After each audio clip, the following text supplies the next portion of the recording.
Bharatiya Janata party के लोग, RSS के लोग मुसलमान को गद्दार की श्रेणी में रखते हैं। देश के गद्दारों को जूते मारो सालों कि शेरनी की नस्लें गिद्दड़ पैदा नहीं करती, मुसलमान की माँ गद्दार पैदा नहीं करती और गीदड़ों की ताकत से शेर डरा नहीं करते। मोहम्मद के दीवाने मरने से डरा नहीं करते। चमारों की 3 पार्टी, आखिर त्यागी समाज की पार्टी, ब्राह्मण समाज की 6 पार्टी, तो मुसलमान का क्या कसूर है भाई इनकी पार्टी न बने? मिलकर बीजेपी को सपोर्ट करते हैं बाद में जीत के, कहलवा दो ओवैसी से। अब हम जीतने के बाद में बीजेपी को सपोर्ट करेंगे जब सबकी पार्टी है। मुसलमान की क्या गलती है? अल्लाह की तरफ से ऐसा क्या लग लेकर आया हो लोकतांत्रिक देश में कि अपनी पार्टी नहीं बना सकता? परिंदे भी नहीं रहते पराए आशियानों में, तुम्हारी तो उम्र गुजर गई किराए के मकानों में। पढ़ा लिखा आदमी हूँ, उर्दू अदब का आदमी हूँ, रिटायर मजिस्ट्रेट हूँ, ऐसा वैसा चमार थोड़ा ही हूँ मैं। अभी कुछ नहीं बिगड़ा, अभी बीमार जिंदा है।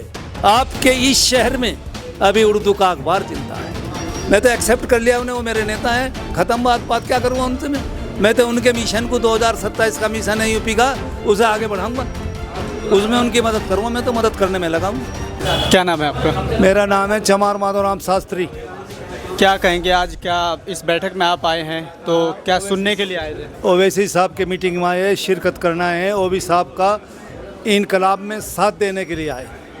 उनकी नजीबाबाद में रैली तजवीज़ हुई है, इसी मैदान में, मेट्रोनल नाम उस पे मैदान में, और बड़ी संख्या में 28 तारीख को कौमे मिल्लत के लोग और अदर पार्टी के लोग शिरकत करें। तो आपका क्या, आपके पास तो कई पार्टी हैं, बीजेपी है या फिर आपकी आज़ाद समाज पार्टी है, समाजवादी है, कांग्रेस है, फिर ओवैसी की पार्टी में क्या करें? हम शुरू से ही कौमे मिल्लत की पार्टी से लड़े हैं, या तो यूडीएफ हो या क्या कहें पीस पार्टी हो या क्या कहें ओवैसी पार्टी। मेरा नाम चमार माधवराम शास्त्री, रिटायर मजिस्ट्रेट, और पीस पार्टी से मैं चुनाव भी लड़ चुका हूँ नगीने में 2012, और मंत्री को हराया था। इतनी वोट प्राप्त कर ली थी मैंने, कैबिनेट मंत्री को हरा दिया था। और मेरा ये कहना है कि भारतीय जनता पार्टी के लोग, आरएसएस के लोग मुसलमान को गद्दार की श्रेणी में रखते हैं। जब भी गाली देते हैं देश के गद्दारों को जूते मारो सालों, ये आरएसएस का व्यंग वो है।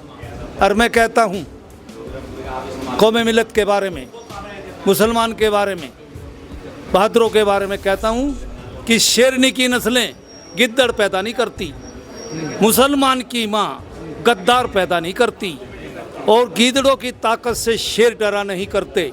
मोहम्मद के दीवाने मरने से डरा नहीं करते। लेकिन इस पार्टी को कहते हैं मुस्लिमों की है। एक बात बताइए, चमारों की 3 पार्टी, बहुजन मुक्ति पार्टी, आज़ाद समाज पार्टी, बहुजन समाज पार्टी, कश्यपों की पार्टी, निषाद पार्टी, राजभरों की पार्टी, पाल समाज की पार्टी, आखिर त्यागी समाज की पार्टी, ब्राह्मण समाज की 6 पार्टी, तो मुसलमान का क्या कसूर है भाई इनकी पार्टी न बने?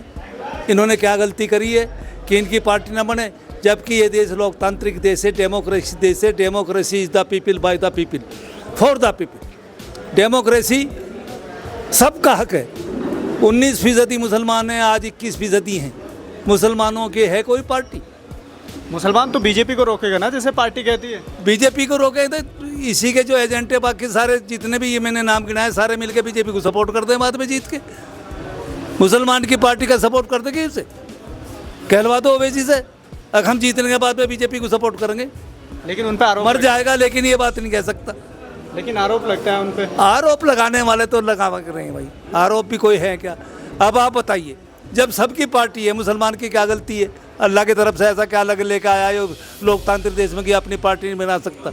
अरे परिंदे भी नहीं रहते पराए आशियानों में, तुम्हारी तो उम्र गुजर गई किराए के मकानों में।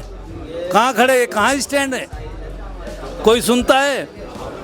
इसलिए मैं कहता हूँ एक ही परचम, एक ही कायद, एक ही सब, बिखरी हुई कौमों को कभी क्रोफर नहीं मिलता। और ओवैसी साहब कहते हैं कि समझती क्यों नहीं मेरी कौम ये नुक्ता, भटक जाते हैं वो राई जिन्हें रहबर नहीं मिलता। शायरी से बड़ा गहरा ताल्लुक रहा है आपका लगता है? नहीं ताल्लुक रहा, पढ़ा लिखा आदमी हूँ, उर्दू अदब का आदमी हूँ, रिटायर मजिस्ट्रेट हूँ, ऐसा वैसा चमार थोड़ा ही हूँ मैं। उर्दू को लेकर भी ये कहते हैं, खासकर बीजेपी के लोग, कि ये तो दूसरे समाज की है, दूसरी कौम की ज़बान है, ये भारत की ज़बान नहीं हो सकती। भारत की ज़बान है, ये बिफोर में भी टाइम में थी, किसी भी टाइम में हो, चाहे किसी बिरादरी का उर्दू भी जानता था। और आज भी मैं कहता हूँ अभी कुछ नहीं बिगड़ा, अभी बीमार जिंदा है। आपके इस शहर में अभी उर्दू का अखबार जिंदा है। क्या बात कर रहे हैं आप उर्दू के बारे में?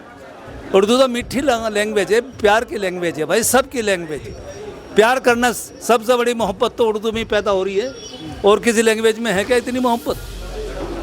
28 तारीख को वैसे साहब यहाँ आ रहे हैं, तो आप उनसे बातचीत करेंगे, मुलाकात करेंगे, तो क्या बात करेंगे? करो, मेरे तो नेता हैं वो, मैं क्या बात करूँगा? मैं तो एक्सेप्ट कर लिया उन्हें, वो मेरे नेता हैं, ख़त्म बात क्या करूँगा उनसे? मैं तो उनके मिशन को 2027 का मिशन है यूपी का, उसे आगे बढ़ाऊँगा, उसमें उनकी मदद करूँगा। मैं तो मदद करने में लगा हूँ।